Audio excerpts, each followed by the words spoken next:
right, we are here wrapping up almost at the very end of our listing management mini-series, and I'm excited where we've landed on this last topic.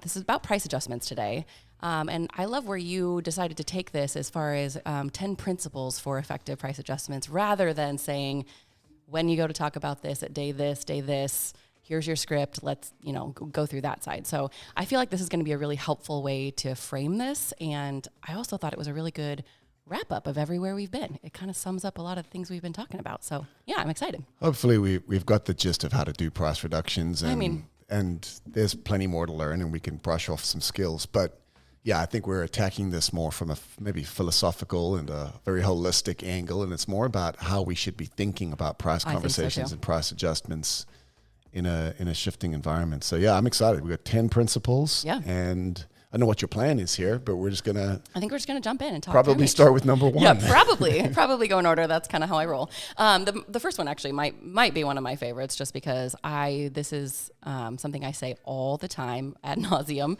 But pricing is an art, not a science. I think this is just something that you have to continue to say to yourself and remember. There's just nothing about getting it right. There's not a formula. New agents are always like, Angela, just tell me the exact way to do this, and it just really isn't about that. So I dig into more what pricing is art, not science to you. What does that mean? These first few are, I think, just seeds that we need to plant in the back of our own minds. We hear this a lot where agents have insecurity, and it's not just at the bottom. It's not newer agents. No. It's our top agents. This is the hardest thing to do. I really do think. Well, and the lie is that there's some formula or algorithm or secret sauce that helps really, really good agents know exactly how to price properties right. Yeah. And there really isn't. And then you add to that a shifting environment like what we're in, and it's even harder. Yeah, and it's not just that it's moving in a certain direction, like property values are going down, or it's that it's fluctuating seasonally, but also different price points, different. Yeah. There's so many different factors to all of it, right? Like there is no formula. So I think what we're trying to say is give yourself some grace. Approach it with a very intentional mindset of there is no way to get this right. Yep. And then there's me and my data and my perspectives and my experience. And then there's this person on the other side, or these people, even worse, 2 of them. Or more. Heaven forbid the parents are involved. Or more. Yeah. So psychologically understand it's a moving target. There is no right. And it's an art form of really playing a very complicated game of providing data, interacting with these other human beings in a crazy environment, and then trying to slowly but surely dial the thing up or down. Yes. And there's no failure in being slightly high. I suppose it sucks if we come in too low, but even that's a possibility in this environment. Yep. And I think that matters because it gives us permission to approach pricing like an art. It gives us permission to focus on the conversation and the dialogue and the maybe the game, rather than trying to get this correct. Yeah, and I guess the way that I kind of frame this in my head too is the consultative approach, right? Like, I mean, so it's not about picking a number for your people. It's about, let's get in the ship together. Let's read through this together. Let's make decisions together based on what the market's telling us. So that's a way for me to frame it so that it's a little bit easier for me to get behind, as far as just, instead of a black and white, give me a formula. It is really an art, and it's really more about the art of the conversation and understanding what you're talking through. Yeah, it's a consultative approach to pricing, which is what we've always pushed, right? But now it's more important than ever before. But then also this idea of really what that means is you end up in a partnership with your clients. Yeah. You're not coming to present. Yeah. Your colleagues and your competition might be. Yeah. But I actually think that puts them at a disadvantage. This allows you, it gives you permission to come in and view it as a partnership. Your part of the job is to bring the data and to guide the conversation, and theirs is to make the call. Yeah, absolutely. Yeah, so good. I cannot emphasize that first one enough. Pricing it as an art, not a science. Next principle: move with the dynamic and fluid environment. I think this one's just all about keep working to read the market and keep watching it as it moves. It is dynamic and it's constantly changing. Especially now, it's kind of interesting to be able to read it well, I think, right away. Well, and it's moving even within the time period that you have your property listed. Yes. So you obviously got to be ahead of the market prior to the meeting, and don't just assume that the market of 3 months ago is the one that's going to be true today. And then also watch it in real time with your sellers. But maybe even more than that, some of us have, if we've been doing this a while, I think some of us have unwritten and maybe even unconscious embedded assumptions about how markets work and how the market functions and how pricing works. And so I think one way to put this would be to feel free to flush some of the conventional wisdom and trajectories and timelines that you have in your head and approach every listing in real time with the data that you're seeing. Yes. And sometimes that might be contrary to what's been how things have used to work. Yeah, the way that you went about it before may not work now, right? I was just imagining when you said that, I'm like, take that and throw it out the window and then just get into the market and trust. What am I seeing in front of me now? Yes. And what's the best advice I can offer this person in the context of what we're seeing? Yeah. And then again, you've got permission to move around. So yeah, I think that's the next key, and we're going to get there too. And this next one, the third principle, price reductions start on day one. And when I read that as day one, I'm like, you don't really literally mean like on day one, you're going to make an adjustment to your price. It's really actually more about setting the groundwork beforehand, right? And setting those proper expectations. Yeah, and the way I said that on this handout that I hope you're all looking at is if you're doing a great job of the way this conversation ought to be injected in and the way we set the stage with our clients, if we're doing this smart 2 to 3 weeks in, if our clients haven't received a ton of traffic and they haven't got an offer, they should be the ones saying, hey, what do you think? Do you think it's time for us to make an adjustment? Yeah. And that would be a green light. That would be a signal that you've done a great job of empowering them, informing them, and educating them to what the game is. Yep. The game is, here's the data, let's set a starting point. But we already know now that we're going to be making adjustments. Yes. And I think when they understand that correctly, we've done 90% of the heavy lifting now. I actually think the price reduction conversation can be significantly easier. Oh, yeah. If we approach pricing the way we've been talking about. Yeah. I think it is day one, not in the sense that, yes, we list a property and then drop it the next day, but in that this is embedded into the process. It's embedded into the psyche of the seller. Yes. That we're looking at the data. We're positioning our property so that we can hopefully strategically maximize our return, but also, not price ourselves out of the market. And then we're going to watch how the market responds, and we're going to make adjustments so that we can reposition if need be to be where the buyers are at. Yeah. And when we're thinking of it that way, it's, again, a price reduction started before we even put the property on the market. Yeah, I think that really does go back to, so if you haven't listened to the episode, that's really about setting those proper seller expectations, some of those really good dialogues to get them on board early on with this thought process. I don't know if I've ever had a seller actually say to me, hey, I think it's time. but I mean, I think that's the right mindset. Like, you've done a good job, right? If they do say that to you. Well, it might not be, let's drop it. Yeah. But like, it might be, what do you think? Like, are we overpriced? Yeah. That would be a huge win, I think. Yeah, I agree. And it would certainly be a much more interesting conversation to have than, hey, I've got bad news for you. Yeah, that they're not ready for if you haven't been checking in, all the other things, right? I like this next one too. I think this matches really well together. Fourth principle, strategic pricing is an always conversation. I mean, I said we tend to think of price reductions as this bazooka. Yeah. That every 30 days we have to pull out the price reduction bazooka and blow our sellers' expectations and hopes out of the water. Yeah.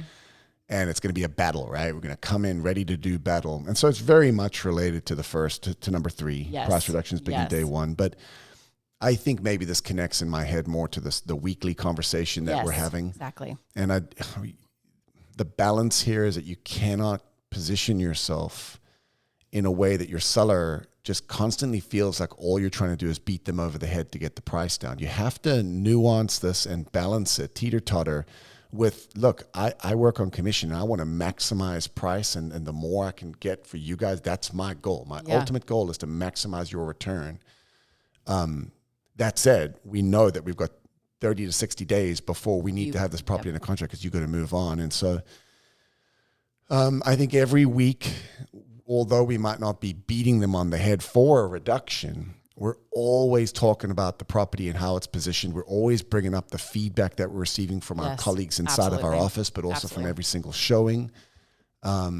And it's not like chiseling away at the price, but we're constantly planting seeds or laying breadcrumbs for repositioning. Yeah, I love the way that we did talk through that in the weekly communication episode as well. They're getting, what do you think? Like ending the conversation when you're doing your updates, right? Like that weekly conversation is so important, and it's always a part of the holistic plan and approach to the property as well. Well, and I love the idea of asking them rather than showing up with a bazooka every 30 days to always end the conversation with, hey, is there anything else like on the promotion side, anything you want to see done differently, any changes you'd like to, anything you see in my marketing that you're like, I'd like to tweak the language or then, hey, on the property, like let's talk, is there anything else we can be doing? Let's do a quick walk through the house again.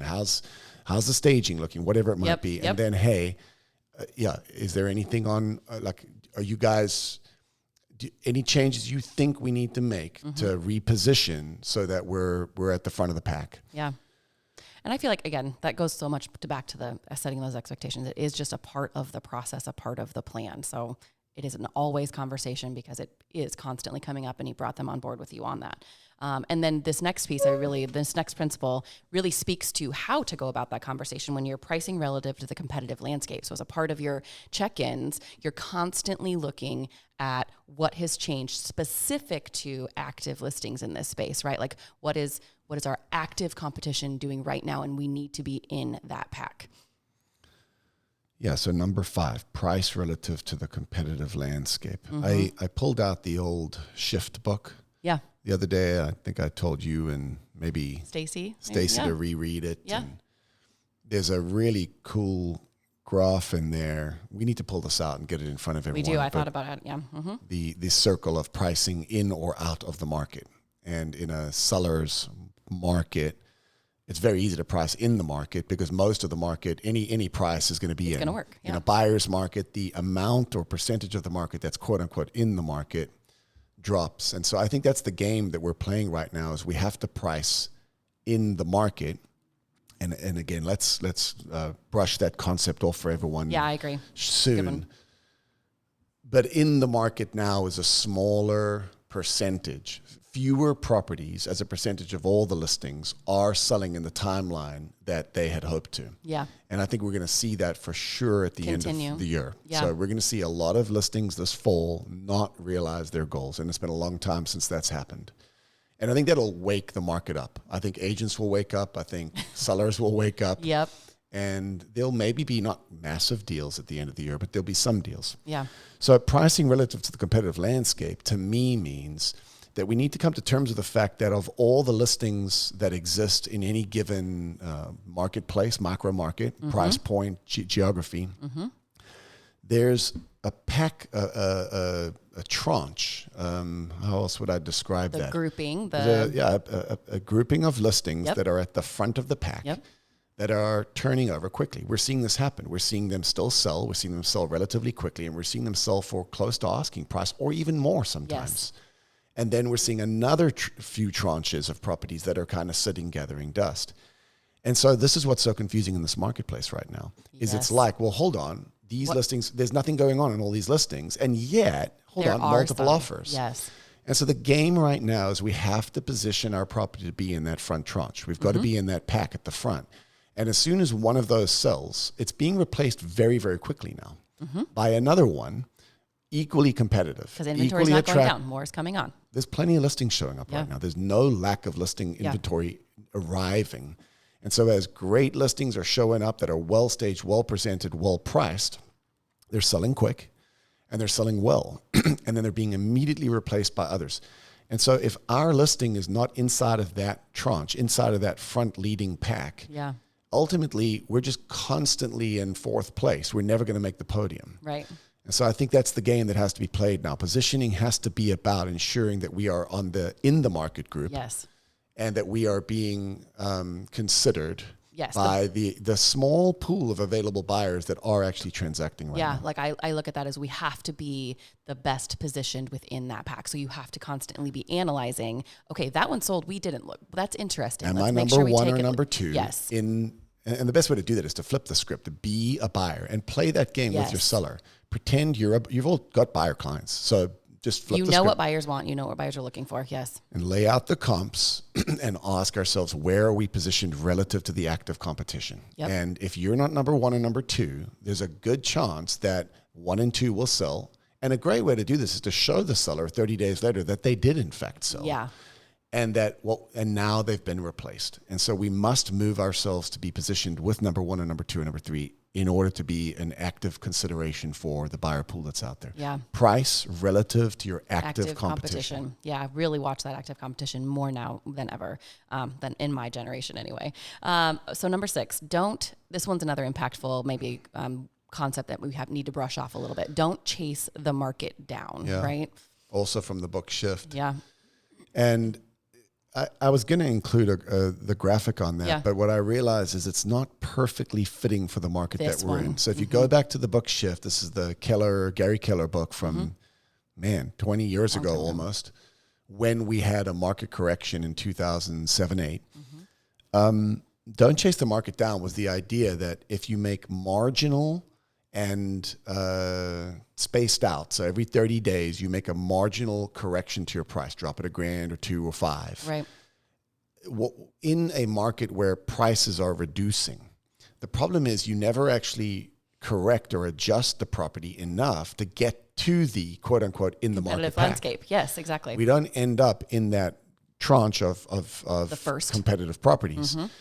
So we just we drop slightly 30 days later. We just keep dropping, but we always are behind. You're missing the mark, right? Just missing the, And I think that's important to think through. One, because obviously we don't want to do that. But what's different is that we're not in necessarily average prices aren't reducing. We're actually going to see still 3 to 4% appreciation this year.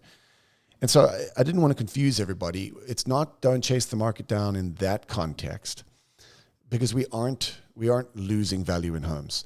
But there is a period of time as we come into the fall where we actually do see a reduction in average sale prices. It might not be depreciation annually, but seasonally we do see depreciation. And so as we come into the fall, I think it's really important to understand that there is a micro market where we can chase the market down, and that here's the bottom line. If you're overpriced and you're not in the market, be careful not to make micro adjustments that really don't make substantial enough change to position yourself as number 1 and number 2. Exactly, to get you back to that first grouping, yes. Because what goes on is we're like, oh, well, a price reduction, anything that we can get down is good. A price reduction doesn't do anything good for you other than a little bit more exposure. Right. And show that maybe you're willing to negotiate. But that's not the big point here. The point here is if you're not in the front tranche, you're not being considered. You might be looked at, but they will offer on the stuff that's better or more appealing. Yeah, or like the newer stuff that came on that you're now competing with against, if you're not really considering that in your in the price adjustments and strategies that you're doing, I think everyone needs to consider that it is now the end of July. It's almost the seasonal August. Curve for sure. I think it's really important that we in our team meetings look at, maybe we should audit all of our listings right now. Everyone should pull out all their active inventory, and we should have a real come to Jesus internally, first of all, about who of our sellers are likely to still be on the market in September, October, and what kind of conversations we need to be having with them. And I think for many of them, we need to have refreshed conversations. We need to look at our active competition, and we need to not slowly chase the market down into the fall. Make some maybe bigger moves now.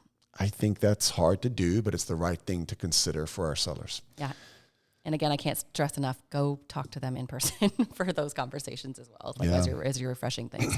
So this 7th one, lead with product and promotion. I feel like we kind of referenced this a little bit when we were talking through number 3 and 4, but I think it's super important to reiterate I liked how you said earlier, don't beat them over the head with price constantly. Yeah. So this is about what are all the other things in the promotion space, in the product space that we can make adjustments to, that I can help you with before we get to that next piece of the PPP.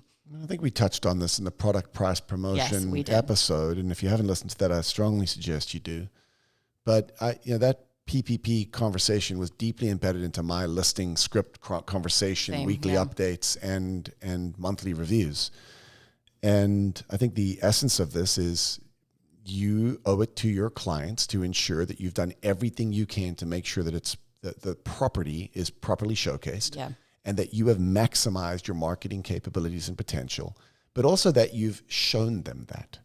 And if you haven't done a good job communicating What with your you've been client, doing. first of all, the philosophy of product price promotion. Yeah. And then secondly, here's what we've done on the product. Here's what we still can do.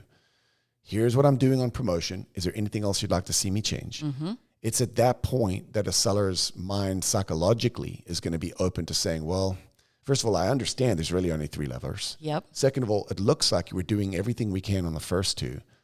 I get it. We're going to have to. But guys, if there's any inclination inside of your seller's mind that, yeah, but the marketing's just not getting to enough people, Yeah. or whatever it might be, and if they haven't come to terms with their product, Yeah. like where that Yes. is relative to their competition, they're going to resist on the pricing conversation. This is when you get the frustrated or the pushback, I think, a lot, when you're not properly Yeah. communicating those are 3 levers and they don't understand it yet. Well, I think it's important to realize that's your job, is to be a psychologist. Yep. And to philosophically first teach them this is the game we're playing. And then to secondly, work with them to get them over the psychological hump of going, oh crap, we're going to have to make an adjustment here. Yeah. And our hopes for Yep. what we had imagined we were going to realize on the property maybe aren't true. Zillow lied to us. Shocking.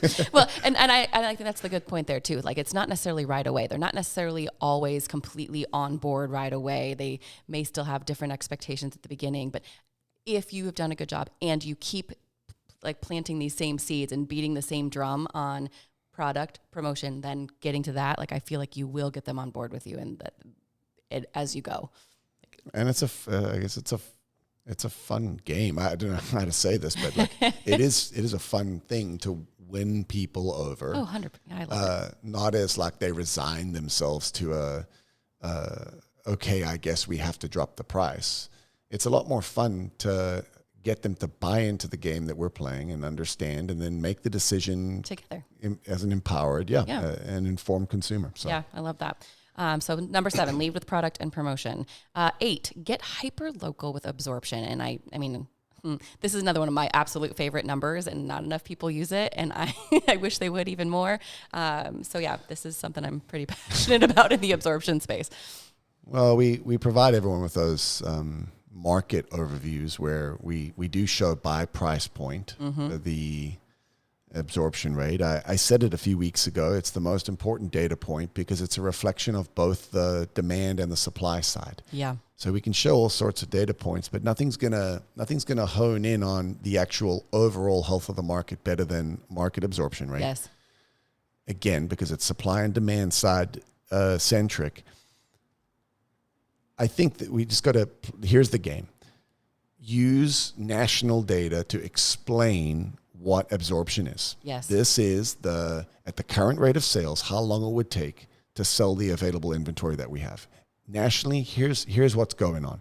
Then move to our local marketplace, and you can do that in the price point if you want. Say in DMAR or in whatever Central Iowa, whatever market it is. Here's what we're currently seeing. Here's what's normal.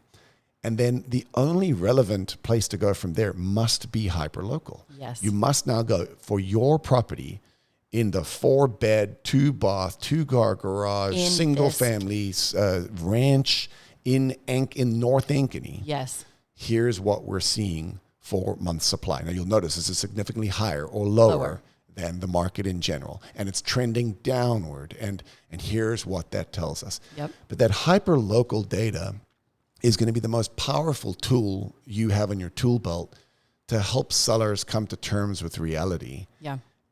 Given all the confusing information that's out there and all the false data points that people anchor onto. Yes. So I want to say one more thing on this. It's about anchors. Yes, that's exactly. Yeah, So where it's going. they've already got anchors, and you may not know what anchors they have. So you need to set the anchor, and the anchor is going to be the absorption rate or the month supply for the market that we're in overall. Yeah.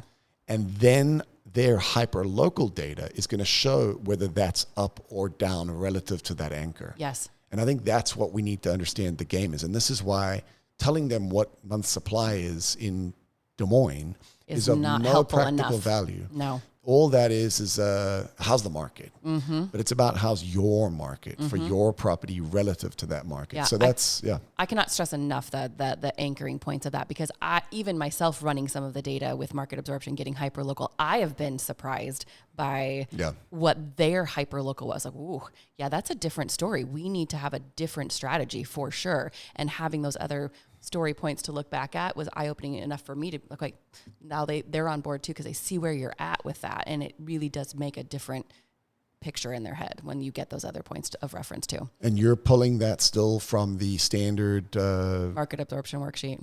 Yeah, absolutely. And where's that? Is that accessible in the Forge? Is there training on the Forge on that? Yeah, there absolutely is. This wasn't planted. No, I know. This isn't a commercial break. I know. I'm like, wait a second. I know. No, honestly, the best way to do it is go to the Forge homepage and just type it into the search bar. That's the quickest, easiest way to get to it. Market absorption.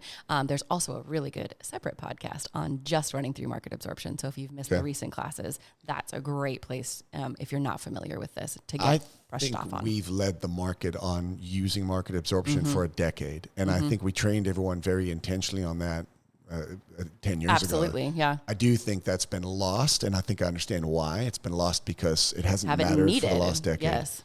But, and I know we keep beating this drum, but guys, I cannot overemphasize how important it is for you to learn how to do hyperlocal market absorption data analysis and to learn to tell that story to your clients, because it's going to be the thing that gets you over the hump. That and laying out the comps. Landscape. If there's two things from this entire series I want you to hear. Please do those. Lay out the comps and compete with the number one and number two. And then secondly, run hyper-local market absorption analysis and talk them through that story. Yeah, I'm getting practical and nerdy about this because I get excited. But I mean, I've even run it, as a checkpoint that I will record on Loom, and I send it to them to kind of explain the story after we've already done it at the consultation as like another check-in, and then do the phone call check-in after that so they can have some time to absorb that as well. So yeah, that's really good. It's another way to do it. I love the 9th and 10th one that we're going to talk through, these last two principles, because these are more about the psychology mindset stuff regarding the practical things. But number 9, run towards the danger. Can't say that's enough. My other way of saying this my mantra is kind candor. So it's better to be honest and be upfront and walk towards the maybe scary, hard conversation on this rather than avoid it. Don't be a chicken. I know. I have to tell myself that, so it's okay. I think it's what you're being paid for. Right. I think they're paying you to tell them the truth. And there's all sorts of clowns out there. Realtors is what we call them. The extra syllable for those ones. Yeah, I heard it this morning in a book. There's all sorts of realtors that will tell them whatever they want to hear. Yeah. And there's all sorts of realtors that will just hide. They'll hide under the stairs because it sucks. It sucks to have a seller that we thought we had the price dialed in, and it looks like it's not right. And so it's easier not to make that weekly call and be like, well, hopefully something better will happen next week. Yeah. It's easier to just avoid the topic because you're dealing with a difficult or challenging client that's super opinionated. And I mean, I don't need names here. You all know who I'm talking about. We've all got this picture. Yeah, we've all got, but guys, it's what you owe them. Yeah, absolutely. And it's what you're being paid for. And even if it's ugly and bloody now, it's how you win long-term, by being someone with enough fortitude and character and courage and tenacity to show up and do the thing that we're supposed to do, which is advise our clients with the facts and the data to do the thing, and then allow them to make the decision that they want to make. Yeah. So run towards the danger. Don't hide. Hide from this. It will bite you eventually. Yep. And this is what we believe as an organization. We're about raising the bar. We believe that clients deserve something more. Defy mediocrity. Our industry is plagued with it. If there's anything that's going to move the lever for our sellers right now, it's going to be positioning their properties well in a very, very dynamic space. Yeah, and I think this is where you win the relationship. Like the honesty actually in the long run will win the relationship, win the advocate, when you were honest with them along the way. You need to go through that a couple times to believe it, because at first it feels like you're just losing friends. And you're like, I'm the bearer of bad news all the time. Well, and if you're dealing with a client that can't handle that reality, they're probably not a long-term relationship for you anyway. Maybe not. Mm-hmm. The good people that will refer other good people to you are the kind of people that will take scary, bad, horrible news from a trusted advisor, they might be pissed in the moment, but there's enough character and long-term trust being built that on the back end, it's exactly what they remember. They remember that you were willing to look them in the eye, hold their hand and say, hey, listen, this is what we need to do. I know it's tough. Tell me when you're ready. Yep. And that is what they will refer to. Absolutely. Absolutely. I believe that. And this last one is kind of similar in that space. The 10th principle we have on here is deploy empathy. So cannot stress enough. My favorite part of this one really is remember it is their home, right? Like you're the professional, you're the one doing this all the time. Take the time to slow down and pause and really like step into their shoes with them rather than just plowing through your things. I think that's how I look at this. Well, I think there's a look in the mirror here, and this is where we all need to sell a house every 5 to 10 years. Yeah. The price reduction for us is so obvious. It's so logical. Look at the data, dummy. and it's like, well, how do you not see? Yeah. And obviously if we reduce it, it's going to mean you're going to get the sale you want. And what we're failing to recognize is that $5,000 or $10,000 reduction that you're talking about, that's a statistical next step. Well, it increases the probability of a sale. Yeah. And that's $5,000 or $10,000 they no longer have. Right. And that's rational or otherwise, that was embedded in their brain, whether it was Zillow or you or some other realtor that told them. Do I need to explain that we're not called realtors? For anyone listening who doesn't know me well, we are realtors. Dylan does know how to say it correctly. Yeah, okay, good. It doesn't matter how they got the bad anchor. It doesn't matter why or how stupid it is that they believe that they had another 10 grand of fake equity in their house. The truth of the matter is that the perception's reality, and that is money that they thought they were going to be able to spend on the next house or on furniture or whatever. Mm-hmm. I think empathy here is learning to actually just be a human being for a minute and put yourself in their position. Yeah. You are not immune from this sort of stupidity when you're buying a car or when we all do this when we're on the other side of the conversation. And so these are human beings. And this is some home. Of it's irrational. Yeah. Your listing is their home, and your price reduction is their equity is the wrong word. It's $10,000 that they don't no longer have. Mm-hmm. And so I do think it's not even about changing anything you say. I could give you better scripts, but I don't think the scripts is what matters. I think you getting it matters. Yeah. And when you internalize the real essence of the conversation that's going on with someone, you come at it with a degree of empathy and compassion and care and love that's appropriate because that's real. And when you or if you are in their shoes, you're probably going to have a little bit of a visceral reaction to being told that you're 10 grand poorer than you thought you were just like 20 minutes earlier. Yep, step into their shoes. So deploy empathy. I actually want to read these all top to bottom. Yeah, so good.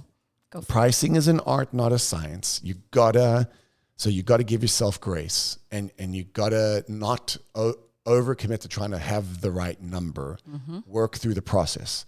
2, you gotta move with the dynamic and fluid environment. So be nimble, and number 3, begin the conversation with the notion that we're going to probably need to make adjustments because it's a dynamic environment.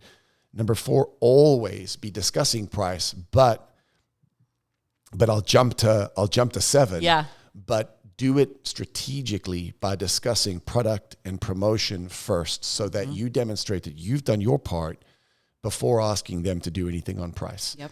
Always be number 1 and number 2 and number 3 in the marketplace, in your micro market. It's about the competitive landscape. Yep. Number 6, don't chase the market down, especially as we think about seasonally where we are right now. Be careful that your corrections or your adjustments, make sure that they actually make a positional shift in terms of where you are positioned relative to your competitive landscape. Brush off your market absorption skills. Number 8, get hyper-local with absorption. Number 9, run towards the danger. Don't be afraid. It's worth it. It's how you win in the long run. And then understand we're dealing with human beings, and what we're paid to do is be trusted advisors to them in this incredibly tricky and emotional journey that we're supposed to be the guide to help them through. Yeah, absolutely. I really do feel like this really did wrap up all of these things really well. And if you're still looking at us going, okay, I was looking for some actual scripts today. I think you heard some, but there are some other resources where you can go check out, just to kind of brush off your dialogues in this space as well. So go check out all those other resources. And honestly, if you haven't listened to all the other ones, please go back and listen to them. They all kind of tie together so well. And just give you so much of what you need in this space, I think. And we got one more episode coming to wrap out the series next week, so stay tuned for that. But hey, thanks for all your inputs on this, and I hope you guys have gained something.